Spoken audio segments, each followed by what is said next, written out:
Welcome to Crisis in Perception, where we examine the systems shaping our world.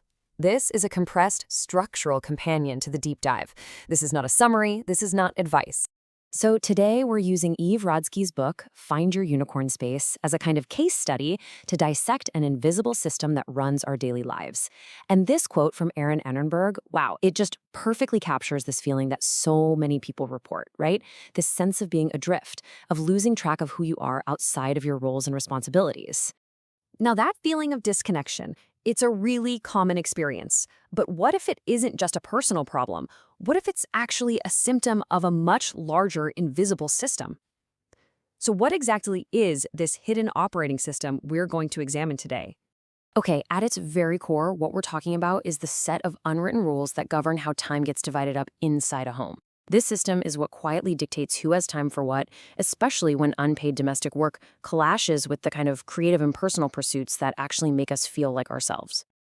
And this is really the key metaphor for our whole explainer. You can think of it just like the OS on your phone or your computer.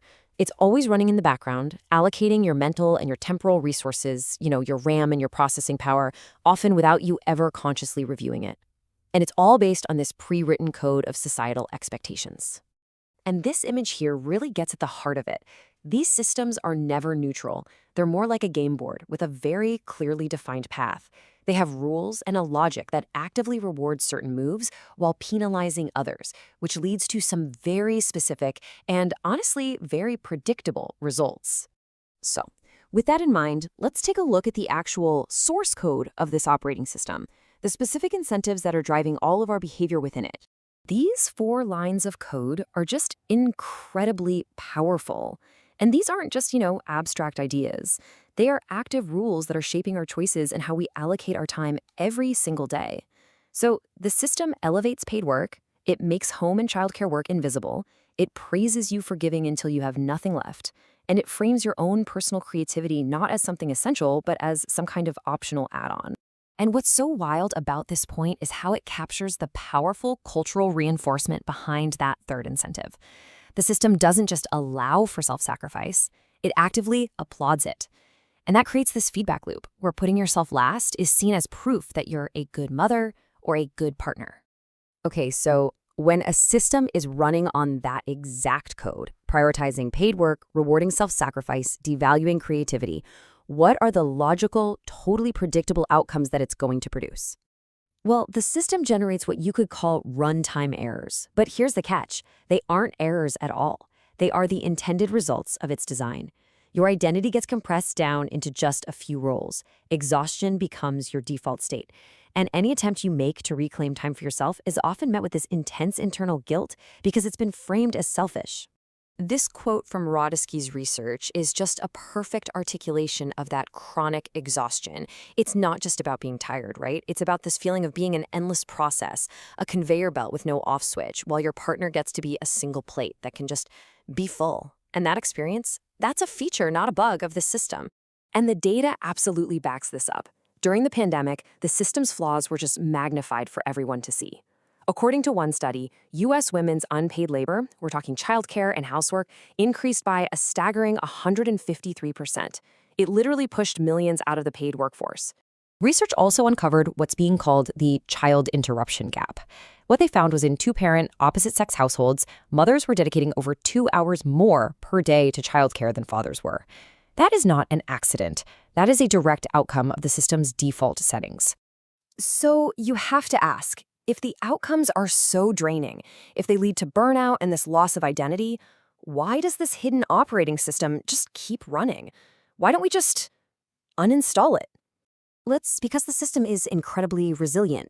It's not just one thing. It's being reinforced from multiple directions all at once. You've got cultural stories telling us how we're supposed to behave. You have an economic system that puts a clear dollar value on paid work, but a zero on domestic work. And then eventually, we just internalize all these external pressures until they start to feel like our own personal values. And this right here, this is the crucial point. The crisis in perception emerges when we start blaming ourselves for the bugs in the software.